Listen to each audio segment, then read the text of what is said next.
so the question is, why would one bring in such a foreign language as Hebrew, and how is it different to our Greco-Roman languages, of which English is part?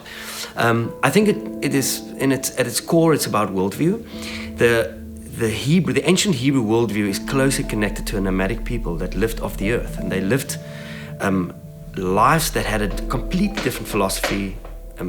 For example, in comparison to how our Greco-Roman philosophy worked. Hebrew is a very concrete language, and it's all about physical symbols, physical pictures, physical elements that connects the nomadic people to the world they live in. For example, water, desert, landmarks, patterns of finding graceland, patterns of finding water. Your livestock was your possessions. Your home was a tent, not a house. In contrast with that, the Greco-Roman languages are extremely abstract.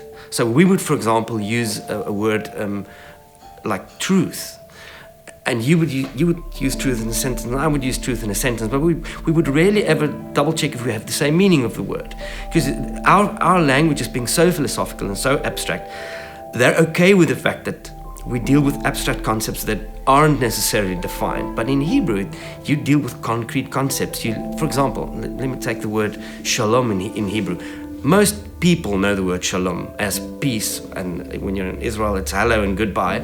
But the word shalom in ancient Hebrew literally has 4 little pictures, and if you put the 4 pictures together, it literally means to cut yourself free from the authority that binds you to chaos. It's these 4 strange concepts. So I wish you shalom, for example, but what I'm actually saying is I wish that whatever binds you to chaos be cut off from you.